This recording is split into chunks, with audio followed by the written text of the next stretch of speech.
Bonjour amis internautes et surtout bonjour messieurs et mesdames les sportifs. Nous sommes le 1er mars 2023. Alors je vous avais promis une vidéo qui suivrait par rapport au test FTP que j'ai fait, qui était plus ou moins manqué. On va voir aujourd'hui la concrétisation de ce que j'avais dit. La première séance Sweet Spot de 4 fois 10 minutes avec comme intervalle de récupération active de 5 minutes m'a donné une moyenne de 210 watts pour ces 4 fois 10. Et j'ai réalisé hier sur les mêmes parcours la même séance. Avec en plus, vous verrez une petite série de PMA 5 fois 30-30. Et je me suis retrouvé avec une moyenne de 228 watts et une fréquence cardiaque qui a baissé. Vous avez à l'écran le graphique général de la puissance et de la fréquence cardiaque. Les séries en sweet spot, vous savez que ça va jusqu'à 90% de votre FTP, normalement. Ce chiffre est bien sûr, s'adapte par rapport à la physiologie de chaque individu. L'entraînement, c'est pas quelque chose qu'on met dans une boîte et qu'on adapte à chacun. Chaque individu a des particularités complètement différentes. Comme vous savez, l'entraînement, c'est pas quelque chose qu'on met dans une boîte et qu'on peut mettre dans la poche de chaque personne et de l'étudier tel quel. L'entraînement s'adapte individuellement à chaque physiologie, morphologie humaine. Chaque entraînement a un type différent par rapport à chaque individu. Il n'y a que des grosses lignes à suivre, avec des marges, plus ou moins. Ça, c'est une règle d'or qu'il ne faut pas oublier en tant qu'entraîneur, en tant que coach. Ne serait-ce que si on se penchait sur l'activité mitochondriale, on pourrait s'apercevoir qu'il y en a autant que d'êtres humains. Ceci est dû à des aptitudes génétiques et aussi, qui est très important, à un mode de vie, donc d'alimentation. Nous verrons plus tard dans une autre vidéo ce qui est favorable comme alimentation pour justement booster ce système mitochondrial afin de bien utiliser vos réserves de glycogène au sein de ces petites usines radiateurs que sont les mitochondries. N'oublions pas que ces mitochondries sont apparentées à plus de 99% à des bactéries. D'ailleurs, je vous raconterai un peu cette histoire. Et comme vous, pour bien fonctionner, elles ont besoin de qualité nutritionnelle. Entre guillemets, bien sûr. On ne parle pas, bien sûr, de digestion pour une bactérie. On parle de fonctionnement. C'est plutôt pour donner une image. Alors, voyons ce qui s'est passé à l'issue de ma séance d'hier.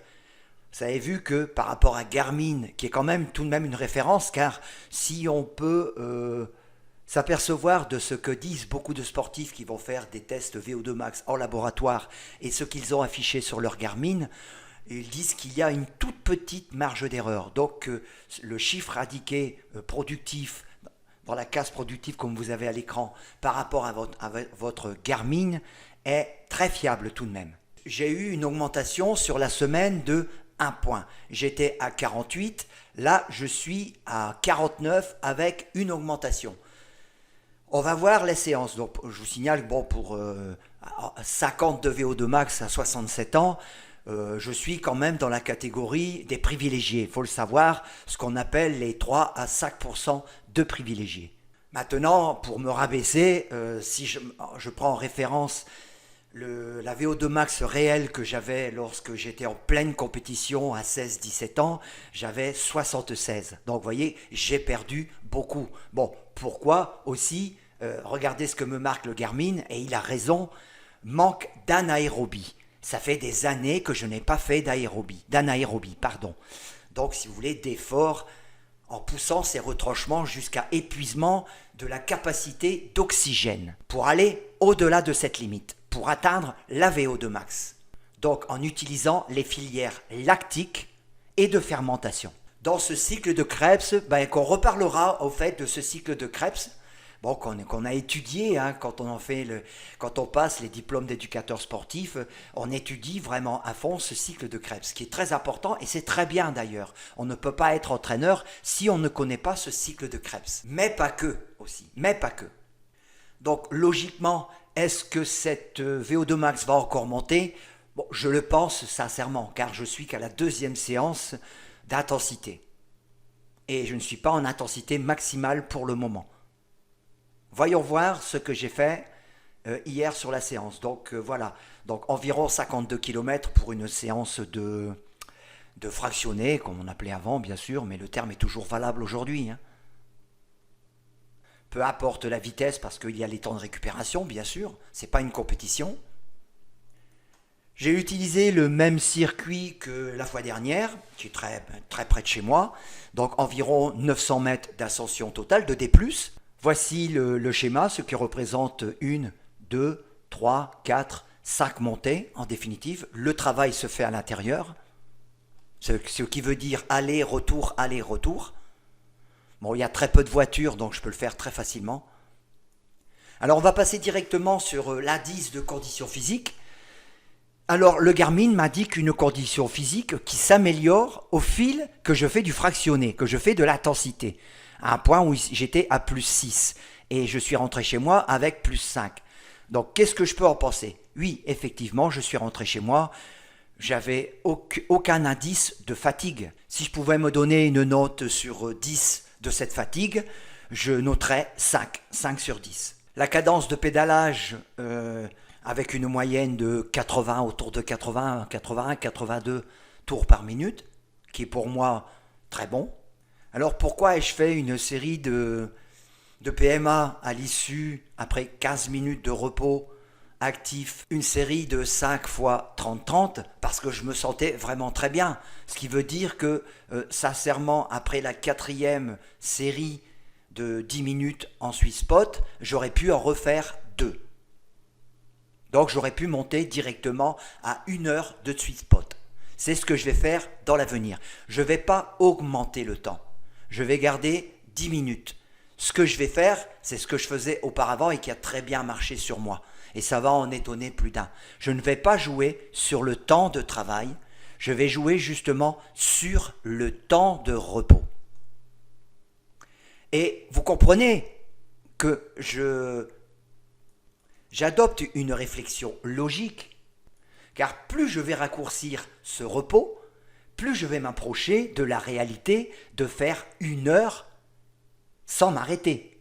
Vous le comprenez ça? Et adapter mon corps justement à résister à ces attaques lactiques pour pousser mon organisme petit à petit, progressivement bien sûr au fil du temps, dans ses retranchements afin qu'il trouve d'autres manières de pallier justement à cette acidité. Alors au niveau alimentation, mis à part le petit déjeuner que j'avais fait le matin, je n'ai pris qu'une petite barre maison, bien sûr, une barre que j'ai fait moi-même à la maison. Hein. Je n'achète pas de barre dans le commerce. Il y a des produits toxiques, hein, pour moi comme pour vous d'ailleurs. J'en ai pris une petite ici simplement, avant les 30-30. Donc là, j'ai fait mes 4 fois 10 minutes en sweet spot avec mes réserves et elles sont largement suffisantes. J'en ai parlé dans la vidéo qui se trouvait avant celle-ci. Donc si on regarde le temps, en travaillant en intensité, j'étais aux 1h30. Et vous avez vu qu'on peut travailler jusqu'à 90 minutes pendant 1h30 jusqu'à 75% de sa VO2 max. Chose que j'ai dit dans la dernière vidéo. Je viens de vous le prouver. Je n'ai pas ressenti aucune baisse de mon potentiel physique, ce qui en est une preuve formelle qu'on peut travailler pendant au moins 1h30 sur son potentiel de charge. Bien sûr, pour certains, 1 heure, ça sera bon de s'alimenter. Si l'effort est encore supérieur, bon ben là, c'est pas les watts qu'il faut regarder, c'est le travail qui est fait par rapport à mon âge. Ce qui me place peut-être chez certains sportifs de haut niveau qui sont plus jeunes, à développer du 400 watts par exemple. C'est la même chose, la proportionnalité est respectée, que ce soit à mon âge ou au leur. L'effort est proportionnel. La dépense énergétique est un processus bien établi qui est égal à chacun. Il y a des petites nuances, mais la base reste la même, et peu importe l'âge. Bon, ça se complique un peu avec l'âge, oui, je sais. Donc, d'autant plus qu'à mon âge, c'est peut-être un petit peu plus difficile qu'un jeune qui pourrait développer 400 watts. Mais vous avez vu que je n'ai pas eu besoin de recharger en glucose, en sucre, pendant cette séance de sweet spot. Je l'ai fait entre les deux, mais j'aurais pu terminer toute cette séance qui a duré 2h13 sans m'alimenter. Maintenant, en notre âme et conscience, il était bien de m'alimenter entre le sweet spot et les 30-30. Pourquoi ai-je fait non une séance polarisée, parce que déjà le sweet spot c'est pas polarisé. Pourquoi j'ai mis du 30-30 avec du sweet spot? Simplement parce que je fais que de l'intensité qu'une fois par semaine. Les 2 autres séances que je fais, je m'accorde des temps de récupération parce que j'ai 67 balais, un peu plus long que chez les jeunes. Je ne peux pas travailler tous les jours ni tous les 2 jours. C'est pas possible. Je condense donc dans la même journée le sweet spot et la PMA. C'est ce que je ferai. Peut-être pas jusqu'au bout, lorsque j'arriverai à 6 x 10 en restreignant les temps de récupération, je ne ferai pas de PMA, bien entendu, parce que plus je vais raccourcir les temps de récupération, plus la séance va monter en intensité, même si je n'augmente pas les watts. Mais les watts vont tout de même monter automatiquement. Par moment, il m'arrivera de faire que de la PMA, surtout lorsque nous arriverons en fin de printemps, début d'été, je ferai du 30-30, du 30-15, du 1-1, 1-30, on verra.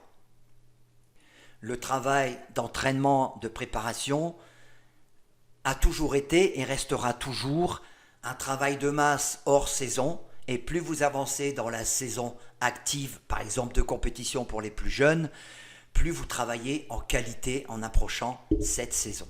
Et la qualité ne rime plus avec la quantité et la musculation, pour un cycliste ou un coureur à pied par exemple. Alors allons voir la moyenne qui a été établie, personnalisée, donc ce sont des séances de 10 minutes. Voilà, la dernière fois, la dernière séance de sweet spot, j'avais réalisé 4 x 10 minutes en 2-10, en 210 watts de moyenne.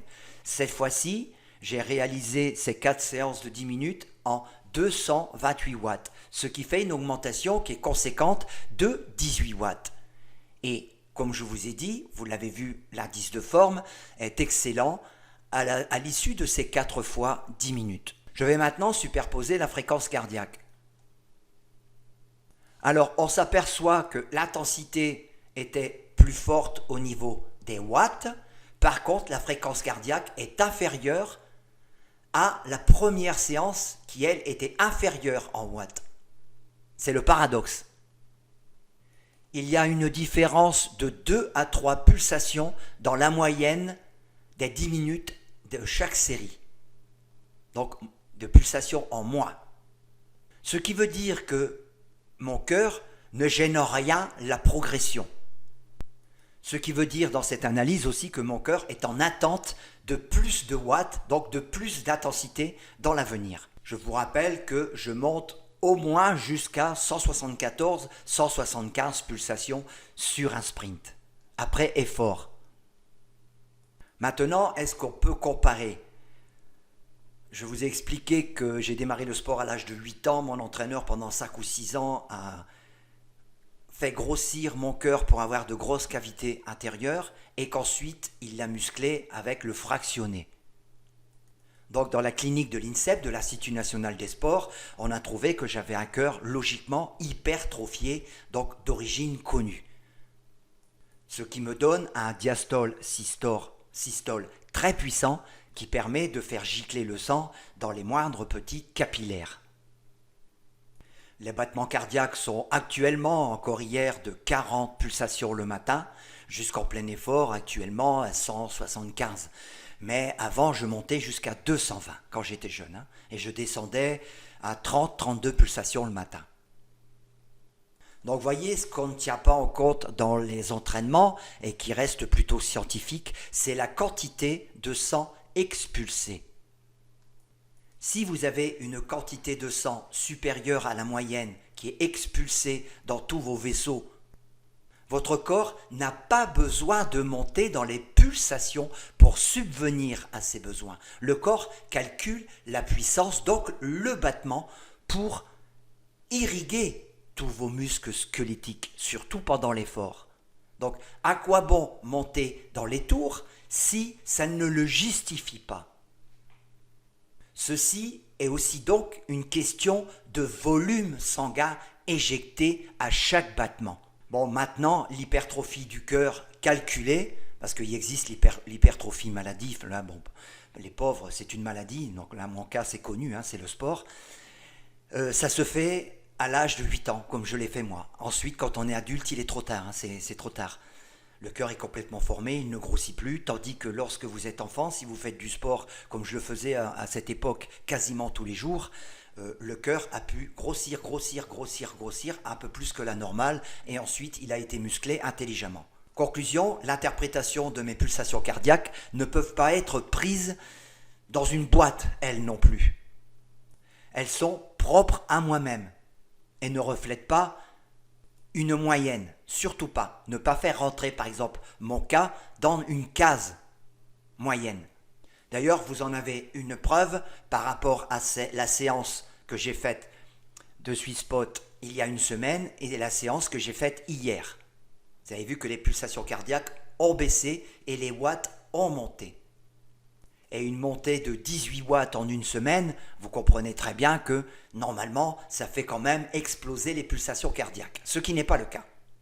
Maintenant, un petit mot, on va éclater un peu la séance de 30-30, 5 x 30-30, j'aurais pu en refaire plus. Celle-ci, c'est presque une sixième, j'étais parti, je commençais à partir et je me suis rendu compte que non, j'en avais 5, je croyais que j'en avais 4. Pour vous dire que psychologiquement, j'étais prêt à en refaire une sixième, donc j'étais pas encore une fois à bloc, hein. Parce que tel que je me connais, j'étais habitué quand j'étais jeune à faire des entraînements marathons, ça me faisait pas peur. Donc bon, là je me dis quand même, t'as 67 balais, piano, et c'est progressif, et c'est tout à fait logique.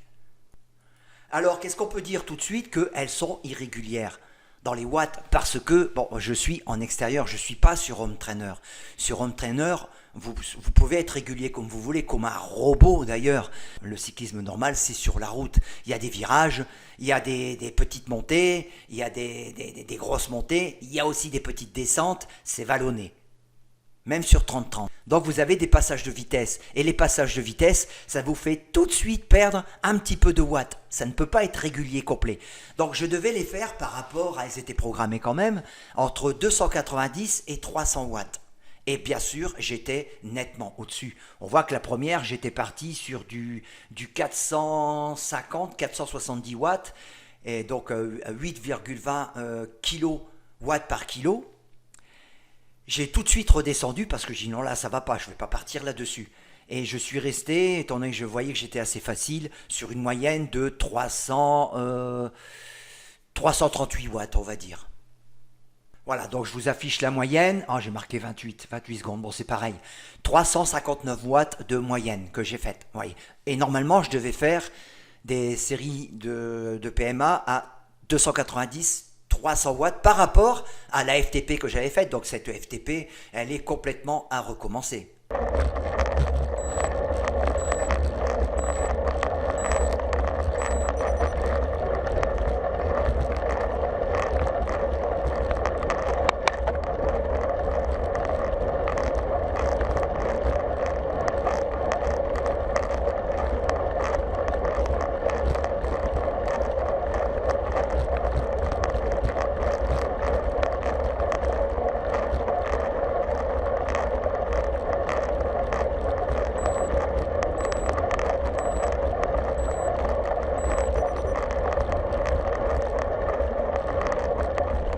Alors je suis la science du cycliste. C'est un petit jeune qui est très très bien, il donne de très bons conseils, surtout quand on a la connaissance du jargon employé. Chaque métier a son jargon professionnel. Il a mis en lien différents tests FTP. Donc je vais le refaire en prenant ce qu'il a donné, la progression 1, c'est-à-dire 40 à 50 minutes ou TTE plus 10 minutes. Donc je veux un test qui me dure 60 minutes. Je rechigne jamais à l'effort, j'ai tellement été habitué à faire de l'effort, dans l'effort, je suis bien. Alors ce test FTP consistera à faire 10 minutes à 95% de la FTP ciblée. Je prendrai donc la FTP de 214 que j'avais, et donc je partirai 10 minutes à 95% de cet FTP ciblé, ensuite 20 à 30 minutes à 100% de cette FTP, donc je prendrai moi 30 minutes, parce que je sais que je pourrais la tenir, et ensuite 10 minutes en augmentation graduelle de la puissance jusqu'à épuisement. C'est un genre d'exercice que j'aime bien, cette montée graduelle qui va très très bien avec mon cœur en plus. Parce que quand on y regarde bien, cette histoire de FTP 20 minutes, personnellement, je n'y avais jamais cru avant de la faire. Et on a vu lorsque je l'ai faite que c'est pas réaliste en définitive. Et d'ailleurs, les cyclistes professionnels, comme le dit d'ailleurs ce jeune homme, ne prennent pas les 95% de cette FTP pour calculer leur FTP cible. Ils prennent 86%, donc beaucoup moins. Pour la simple et bonne raison, c'est qu'un coureur qui va développer par exemple 370 watts sur un test FTP de 20 minutes, pour moi, développer ensuite donc 95%, ce qui fait 351 watts pendant 1 heure consécutive, ça va être très difficile. Car l'écart de 351 à 370 est tout petit. Et c'est 3 fois 20 minutes. Et vous comprenez pourquoi les pros prennent 86%. Ensuite, Sean sur Upside Strength le démontre bien aussi pourquoi la FTP n'est plus testée correctement. Je lance. Pourquoi la FTP, Functional Threshold Power, pourquoi la FTP n'est plus testée correctement? Ça va être le sujet de la pensée du jour. Avant de me lancer là-dedans, je veux dire que... Alors il le décrit très bien aussi, donc vous pouvez regarder cette vidéo aussi. Tout ça sont pure vérité car j'ai pu vraiment le voir en 1 semaine. Alors un mot sur le pédalage. Donc je pédale avec une efficacité de 205 degrés, ce qui est très très bien. Pourquoi? Parce que j'utilise un pédalier excentrique. Les fameux pédaliers Duoval, qui sont français. Alors je signale par la même occasion, c'est que je ne me mets jamais en danseuse. Tous mes efforts sont réalisés sur la selle. Pour me mettre en danseuse, il faut que la pente commence à excéder les 12%. Alors pourquoi je n'ai que la gauche? Parce que j'ai les pédales Asioma, je n'ai pris que la mono, pas les duos. Parce que il n'y a que très très peu d'écart entre les deux jambes, que les données sont les mêmes en sortie, que 2 watts de plus ou 2 watts de moins ne vont rien vous donner du tout, de plus ou de moins.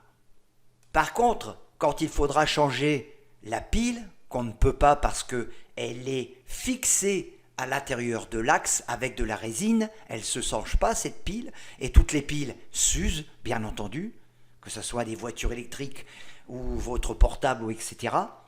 Ça coûte 390 € de changer l'axe avec la pile. Donc, et pour d'autres problèmes. Donc je préférais avoir une pédale Uno, c'est très bien, parce que de toute façon, elles sont très fiables, le calcul est très fiable, et grâce à cette phase de puissance, on s'aperçoit que avec le pied droit et le pied gauche, avec des plateaux excentriques, on est toujours en tension. Il n'y a pas de point mort haut, ni point mort bas. Et là, vous en avez une preuve à l'écran. On passe la demi et on pousse toujours. Voilà, cette vidéo est terminée. Et une prochaine fois.